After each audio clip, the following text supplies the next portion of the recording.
Our top story today from thegatewaypundit.com.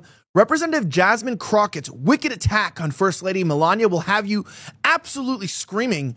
We're talking about this story and so much more here on the Gateway Pundits Week in Review.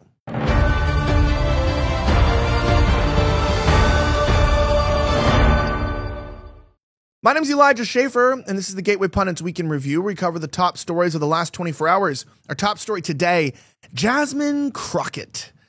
She, of course, is known for saying, full stop, dead ass, and driving a Nissan Altima. Jasmine Crockett's wicked attack on First Lady Melania Trump's modeling career and immigration record blows up in her face when an old New York Times article resurfaces. Listen to this.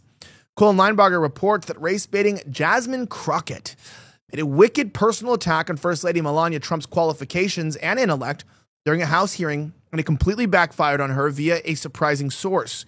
After signing President Trump's immigration policies during Wednesday's House Judiciary Committee hearing, Crockett decided to make things personal and go after his wife to paint the GOP as hypocrites. Check out this video that we have here of her speaking in front of everybody. Watch. Since we're talking about integrity, I'm confused as to why my Republican colleagues aren't talking about the lack of integrity when it comes to the president's family's visas.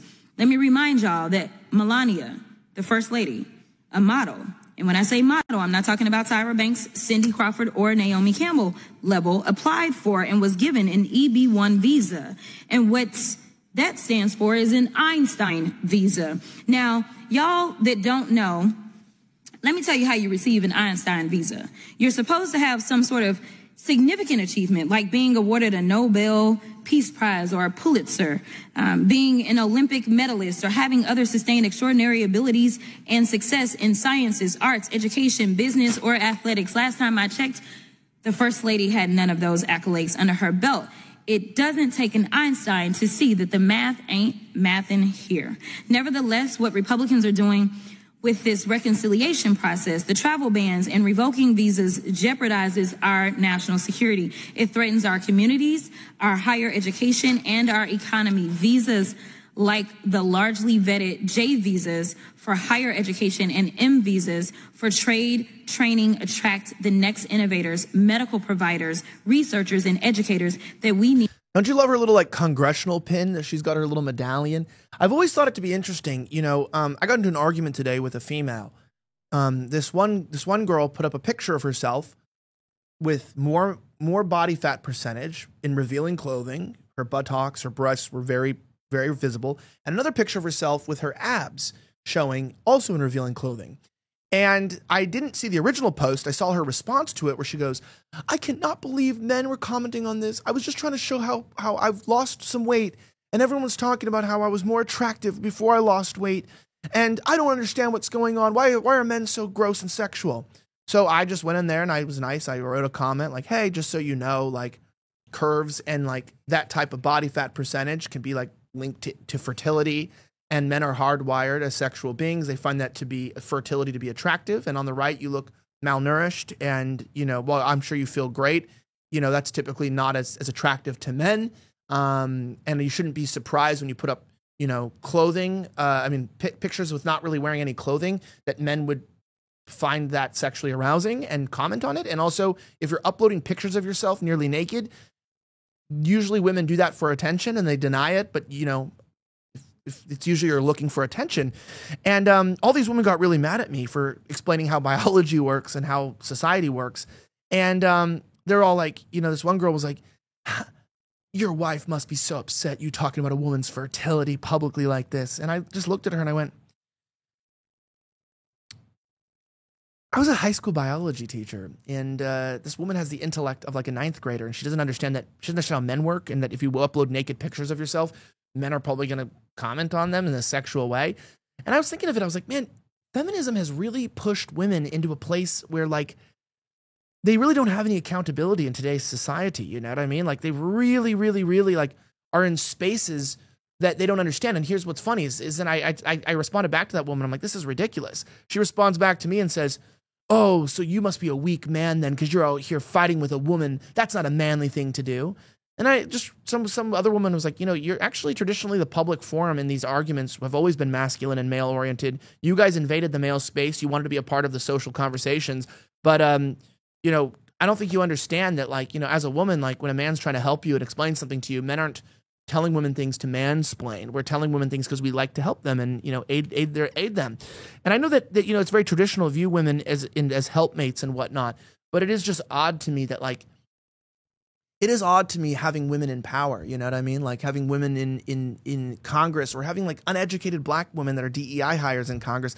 It's like my interactions with a lot of females remind me that, you know, feminism makes a lot of women today feel like they deserve a seat at the table. They deserve to be a part of the conversation. But then the moment you check them, they blame you that you're sexist or misogynist. Same with like black leaders, you know? They say, oh, well, black people need a seat at the table. Then you check them, they call you racist. I just like kind of am a bit confused at the state of the world right now, and kind of wondering, like, how are we ever going to fix our problems when our leaders are DEI hires and women? And there's plenty of great women out there. I understand, but I mean, like, I'm a traditional conservative in that regard, is that I believe in the hierarchy of the patriarchy and those kinds of things. That's not what this network believes. It's not like what, you know, all the writers share. There's a lot of talented females here, but I just like Jasmine Crockett. How did that person become a leader? That's crazy. Anyway, that's just total sidetracking where my mind's at today, but it is what it is. Now, obviously, before you get back into the show, I need to tell you about something that's got me really concerned as both an American and an investor. You've been watching what's happening in the Middle East. Israel's fighting for its survival while Iran threatens to cut off oil supplies. Just last week, oil prices jumped 8.5%, the biggest surge since the Ukraine invasion. But here's what the mainstream media isn't telling you. We're looking at potential $100 oil if this conflict spreads. That's a 35% jump from where we are today. Now, most financial advisors will tell you to buy oil company stocks, but there's a problem with that. These companies are loaded with debt, operational risks, and they're at the mercy of environmental regulations that could shut them down tomorrow. But there's a smarter way. A way that lets you profit from America's energy production without owning a single oil stock. It's an investment vehicle that's been paying monthly income for over 20 years, even the Obama years and COVID.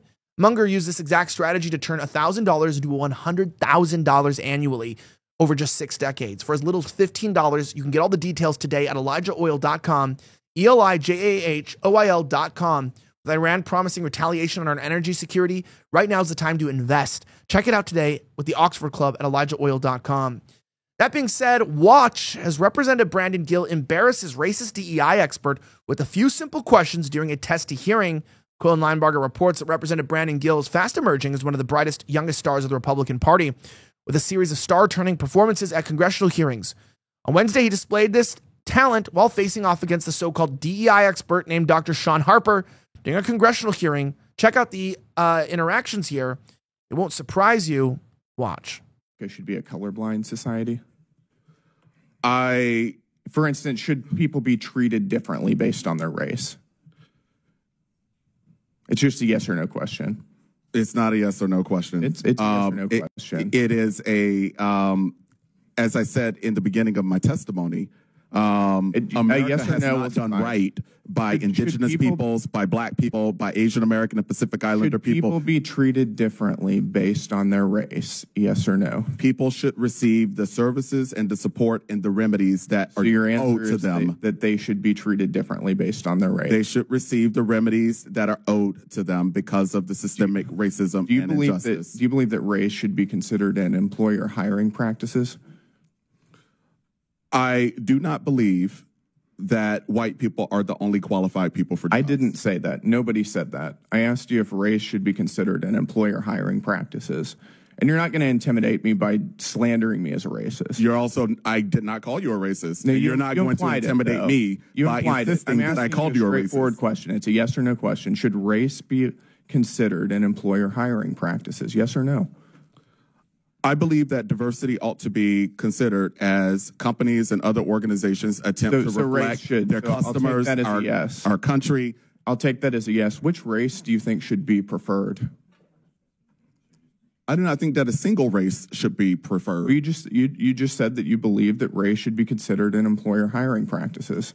I don't know. There's going to be a transcript of this hearing. I didn't say that in that way. Okay, why don't you explain what you believe?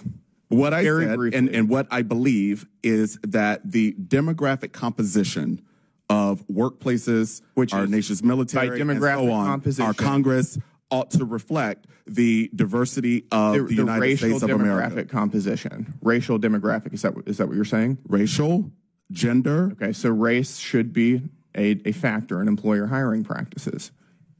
Yeah, that's what you're saying, is it not? Organizations ought to attempt to match the diversity of their... You're hopping around the question. No, I am answering quite straightforwardly, as a matter of fact. Who gets to determine which races are preferred? I already told you I don't have a single racial group. You just told me that you believe that the racial demographic makeup should be taken into account in hiring practices. And it should be reflected in all levels of companies and other organizations. Okay, let's talk about college admissions. If two different children are applying for college, let's say one is white and one is black, and there's one slot available, should they be evaluated based on the same objective criteria? Test scores, for instance. Are you familiar with holistic admissions? Should they be held to the same standards regarding test scores? I am a proponent of holistic admissions. It's just a yes or no question. Yeah, no, I can't answer that question for you as a proponent of holistic admissions. Got it. I'll take that as a no. Thank you, Mr. Chair. Yeah. Brandon Gill has ended up being, a really, really sharp person. The only criticism that sometimes I have of these people is they still seem to be like not fully wanting to root out, some of the foreign influence in our government. But Brandon Gill has been so outspoken against legal immigration. And like, as a guy who's married to an Indian, but a Christian Indian, by the way, so like not a Hindu, obviously he's not racist. Obviously he's not, anti-immigrant or whatever. But he is pretty genius in the fact that, he's coming in as a young congressman and he's making waves and he's getting sound bites. He's making himself known by being overtly political. He's not trying to play the game. He's really speaking out against legal immigration. This kind of gives me hope for future leadership. I'm not joking. Like, you can't have it all, but like the fact that the youngest and newest member of Congress is like so against legal immigration is like a genuinely, encouraging thing. That being said, Beach Boys founder Brian Wilson's cause of death was finally revealed. Unfortunately, the Beach Boys co-founder, singer, and songwriter Brian Wilson passed away at 82.